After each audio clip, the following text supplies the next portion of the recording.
வரம்புற தீபாவளிக்கு பொங்கலுக்கு போகிற யார் சார்? புதுசு போகிறாங்க சார் ஊருக்கு. பொங்கலுக்கு யார் சார் போவாங்க? இங்கிருந்து சென்னைக்கு போகிறோம், கிராமத்துக்கு போகிறான் சார் எல்லாரும். யார் சார்? கிராமத்தா சார்? இங்கே கூலி வேலை பார்த்துருப்பான், மாச சம்பளத்தில் இருப்பான். அது எப்படி ஒரு பஸ்ஸில் 2000 கொடுத்து போவாங்க? ஃப்ளைட் டிக்கெட்டு ரேட்டு வருது பஸ்ஸில் தீபாவளிக்கும் பொங்கலுக்கும் 3300 சார். 2000 தாண்டுது. நான் என்ன சொல்கிறேன், இதெல்லாம் சரி பண்ணுறது கவர்மெண்ட்டு. நீ வருஷத்துக்கு பார்க்கறதுக்கோ, நீ கொக்கோ கோலாவா பெப்சியா ஒரு ரேட்டுக்கு விற்றுக்கோ, நினைச்சு நீ வச்சுக்கோன்னா அதுக்கு இல்லை. இதனாலையும் சினிமாக்கள் கொஞ்சம் பாதிக்கப்படுகிறது. ஏன்னா நான் போகிறேன், நான் படம் பார்த்துட்டு வரும்போது எனக்கு படம் நல்லா இருந்தால் திருப்தியாக வருவேன், இல்லைன்னா திட்டிட்டு வருவேன், அவ்வளோதான். ஆனால் நான் குழந்தை கூட்டி போனேன்னா அது படம் நல்லா இருக்க நல்லா இல்லையோ அதுக்கு இன்டர்வியூ வாங்கி கொடுக்கணும். அப்போ தான் அது நிறைவாக வரும். குழந்தைகளுக்கு இன்டர்வியூ ஏதாவது வாங்கி கொடுத்து சாப்பிட்டா அது நிறைவாக வரும். அதனால் நம்ம டிக்கெட்டு மட்டும்தான் கவர்மெண்ட் சொல்லுது, மற்ற நாங்கள் பார்ப்போம், அது ஒரு இழப்பு. அப்புறம் இன்னொன்று சொல்ல நான் ஒத்துக்கிறேன் சார், ஸ்ரீதர் சார், படம் நல்ல படங்களை ஓடுது இல்லை, அதுவும் ஒத்துக்கணும். நம்ம சிறிய பட்ஜெட் எடுத்த நல்ல படங்கள் நம்ம லிஸ்ட்டு சொல்றீங்களா? இன்னைக்கு குடும்பம் சொல்றீங்க, லப்ப வந்து சொல்றீங்க, நிறைய படங்கள் எல்லாம். அப்போ மக்கள் என்னன்னா தேட்டருக்கு ரெடியா இருக்கான், சும்மா எல்லா படத்துக்கும் வந்து செலவழிக்க ரெடியா இல்லைவன். நான் கொடுக்குற பணத்துக்கும், நான் வாங்குற பாப்கார்னுக்கும், நான் கொடுக்குற குடிசு செலவுக்கும் அந்த படம் ஒருத்தாக்கும் நினைக்கிறேன் சார். அது மேட்ரு. அதுதான் சார், அது ஒத்துக்கிற சொல்லல, அதான் ஒத்துக்கிறோம். நல்ல படம் கொடுத்தா வர்றாங்க சார். நம்ம அன்னைக்கு ஏற்க சொன்னேன், நம்ம ஆசைக்கெல்லாம் படம் எடுக்கக்கூடாது சார், மக்கள் படம் எடுக்கணும் சார், மக்கள் படம் எடுக்கணும் சார். என் பையன் ஹீரோவா இருக்கணும், என் தம்பி டைரக்ஷன் பண்ணணும், என் மச்சான் மியூசிக் பண்ணணும், அப்பா முடிச்சதா இருக்கணும். என்ன நான் சார் இப்போ ஒன்றும் இல்லை, ஒரு புடிச்சர் படம் தான் பையனை ஹீரோ ஆக்குன்னு நினைக்கிறாரு, தப்பே இல்லை சார். அதுக்காக நீங்களே இப்போ நடிப்பீங்களா? ஏன் பிடிச்ச பையன் நடிக்க கூடாது கேள்விக்கூடாது, நடிக்கலாம், தங்கம் போது நடிக்கலாம். ஆனா ஒரு புது புடிச்சு கொண்டு வர்றாரு, தான் பையன் ஹீரோ ஆக்குன்னு நினைக்கிறாருங்க போது நீங்க சரியான இயக்குனர் ஒப்படைங்க, சரியான கதையை தேடுங்க. நீங்க முதல் படத்தை நடந்து வரும்போது பூலாம் போட்டு நீங்க நல்லா இருக்கணும் நாடு முன்னேற அது மாதிரி பாட்டு பிடிக்க அறிவுறுத்தாதீங்க. மக்கள் பிடிக்கும், உங்களுக்கு பிடிக்கும், மக்கள் பிடிக்காது. நீங்க ரசிப்பீங்க, நீங்க உங்க குடும்ப ரசிக்கும், சொந்த ரசிக்கும், மக்கள் இப்படி ரசிப்பான். அப்புறம் தேர்ல கூட்டம் என்ன பண்றது? எதிராட்டு சீதா சார் சொல்ல ஒத்துக்கிறேன். அதாவது ஆசைக்கு படம்னா போட்ட படம் வராது சார். படத்தை படமா பண்ணுங்க சார், கண்டிப்பா பணம் வரும் சார். நான் உண்மையிலே இந்த படம் டிவியில பார்த்து மிரண்டேன். பெயிண்டிங் இருக்கு சார், ஒரு தாரோட அவ்வளவு அழகா கட்டியிருக்கீங்க சார், அருவி அவ்வளவு அழகா கட்டியிருக்கீங்க சார், அந்த காட்டுக்குள்ள அந்த ஒளி விழுகுது, பெயிண்டிங் மாதிரி இருக்கு. சும்மா உங்களுக்கு ஏதோ எடுத்துங்க எடுக்கல, உங்களுக்கு உழைப்பு ஒவ்வொரு ஃப்ரேம்லயும் உழைப்பு தெரியுது, கேமரா உழைப்பு தெரியுது, டைரக்டர் உழைப்பு தெரியுது. அப்ப சமீபத்தில் பார்த்த ஒரு ட்ரெய்லர்லயே இதுதான் ஒரு சரியான ஒரு படத்துக்கான உதாரணம் தெரியுது. இப்போ டெக்னாலஜில டி இந்த ஒர்க் பண்ணி தெரியுது. எங்க டைரக்டர்ஸ் டியில் மெனக்கட்டு இருக்காங்க. டி எதுக்கு இருக்கு? டி எதுக்கு இருக்கு? அதுல நம்ம ரசிக்க வைக்கணும். அப்போ டிஏ கரெக்டாக யூஸ் பண்ணிருக்காங்க அந்த படத்துல நிறைய இடங்கள்ல. டைட்டில் சொன்னாங்க, தமிழ் டைட்டில். இன்னைக்கு பேச்சு அதுதான். ஏன்னா ஒரு மலையாள கேரளா வந்து ஒரு படம் பண்றவங்க டைரக்டர் ஒரு மலையாளி, அவங்க அழகான தமிழ் டைட்டில் தேடி இருக்காங்க.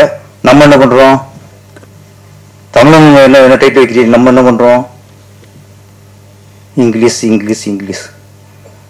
அப்ப அவங்க தமிழை பண்ணும்போது நம்ம இங்கிலீஷ் வைக்கிறோம். யார் பொறுக்கலாம இருக்கா? ராஜன் சார் சொன்னாரு, அஜித் சார் படம் குட் பேட் அக்லி, அவர் விடாமுயற்சி அழகா டைட்டில் வச்சாரு. பார்க்கல. இப்போ குட் பேட் அக்லி வசூல் கலெக்ஷன் ஆகுது. அப்ப அங்கே அவர் என்ன முடிவு பண்ணாரு? இங்கிலீஷ் வச்சு ஓடுங்க, அவரும் நினைப்பாரு. கதை நல்லா இருந்தா கூட அது ஒரு விஷயம். ஆமா, அதை லிஸ்ட் செய்யக்கூடாது. பெரிய மாஸ்க் இருக்குள்ள கதையெல்லாம் கூட ஓடும். கதையெல்லாம் கொண்டாடுறது ஒழுங்காக நம்ம போயிடக்கூடாது. அது அவங்களுக்கான ஒரு மாசு ரசிகர் இருக்காங்க, தூக்கி கொண்டாடிடுவாங்க. இந்த மாதிரி படங்களுக்கு எல்லாமே வேணும். கதை வேணும், நல்ல ஒளிப்பதிவு வேணும், நல்ல மியூசிக் வேணும், நல்ல திரைக்கதை வேணும். சிறிய படங்களுக்கு எல்லாமே சிறப்பாக அமையணும்.